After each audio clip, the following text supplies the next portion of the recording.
Hello everyone, welcome to my channel. Rupali Ganguly और Gaurav Khanna star TV serial Anupamaa का काफ़ी एंटरटेनिंग सीरियल चल रहा है। मेगा को एहसास हो जाएगा कि हो ना हो उसकी बेटी में कुछ तो बदल आ रहा है। वह जाकर अपने पति को दिखाएगी कि कैसे प्रिया अब पहले की तुलना में कहीं ज़्यादा खुश रहने लगी है, और जहां पहले वो गुमसुम रहती थी, डरी हुई रहती थी, वो अब डांस भी करती है और बाहर के खाने भी ऑर्डर कर रही है। वो फौरन शहर से छोड़कर चलने के लिए कहेगी, लेकिन उसका पति नहीं मानेगा। आद्या मौके को समझती हुई ऐसी बातें करेगी जैसे मेगा इसी शहर में रुकने को मजबूर हो जाए। मेगा के घर में घुस जाएगी अनुपमा। इधर अनुपमा के मन में यह बेचैनी बढ़ती जा रही है कि मेगा के घर में उसकी बच्ची हो सकती है।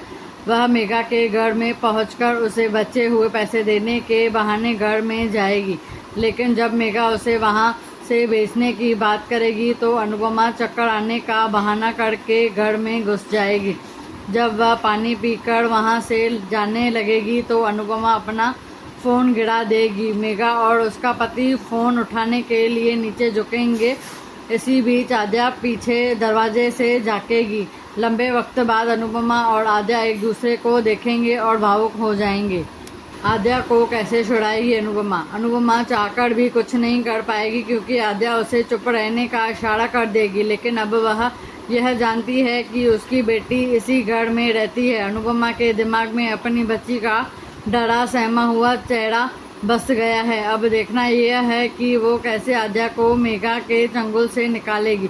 इधर यह सब चल रहा होगा, उधर शाह निवास में वनराज शाह आधी रात को जाकर लीला के रूम में जाएगा और लीला पूछेगी कि सब ठीक तो है। कुछ नहीं कहेगा, लेकिन फिर थोड़ी देर में कहेगा कि मुझे मीनू की शादी करवानी है कैसे भी करके। वनराज करवाएगा मीनू की शादी। असल में वनराज शाह ने मीनू और सागर को रोमांस करते हुए देख लिया है। अब यह बात उसने जहन में छप गई है। किसी भी तरह मीनू के हाथ पीले करने ही हैं। वनराज शाह लीला से कहेगा कि मीनू मेरी जिम्मेदारी है और मैं अपनी बहन और जीजा को निराश नहीं कर सकता हूँ। वह कहेगा कि जल्द से जल्द एक अच्छा लड़का खोजकर मीनू की शादी करवा देना चाहता हूँ। लीला भी अपने बेटे की बात पर फौरन राजी हो जाएगी। ऐसे ही अनुपमा की अपडेट्स के लिए चैनल को सब्सक्राइब करें, लाइक करें एंड शेयर करें।